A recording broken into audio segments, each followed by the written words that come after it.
When you give a foot bath, it hydrates the foot. It covers the smells if you're using essential oils and Epsom salts.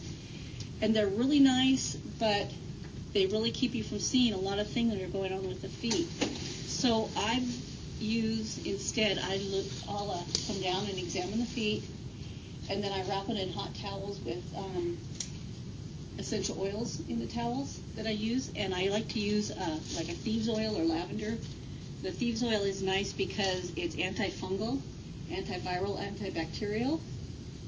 And so it can kill, and you don't have to be so careful of things like athlete's foot and funguses, which you need to watch for normally.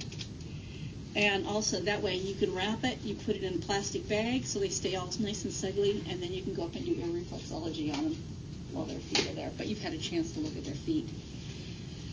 So when I see somebody, I look at their feet, I see where the dirt sticks. Because where the dirt sticks can tell you a lot about how they stand on their feet, how their shoes wear. You can see where calluses are here.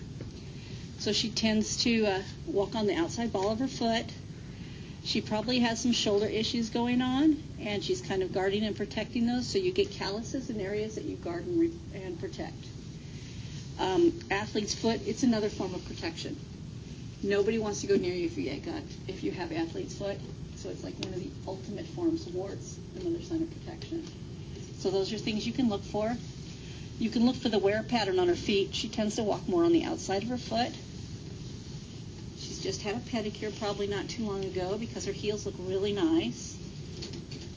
And I saw her feet last year. So either that or she's worked out some lower back issues that she's had. No pedicure. No pedicure. Oh. I'll do things. Stretch the legs. See how everything moves. So I'll take the feet and I'll rotate them together. See how flexible the joints are. I like to do this at the same time. You can then see if there's a difference between one leg and the other. You can see where the tension is. So when I'm at this position, she's more plantar flexed on this foot, and this one's not as flexible. You can feel here that it pulls up and into her knee. So you could feel the fascia where it's tight in different places. This one stops just around the knee. So you can check your things like, Zephyr, would you spread your toes? Go ahead and do it again. So she can spread them a little, but she really doesn't have a lot of muscle tension and muscle strength in her outside foot. So the lateral side of her foot being weak causes that toe to go in. She doesn't have as good a balance, and it also can affect her knees and hips. That's one of the best exercises you can do is spreading your toes. It's amazing what that does for your feet, your knees, and your hips. Give her a little stretch. Check her toes. She doesn't like her toes bent backwards, just so you know.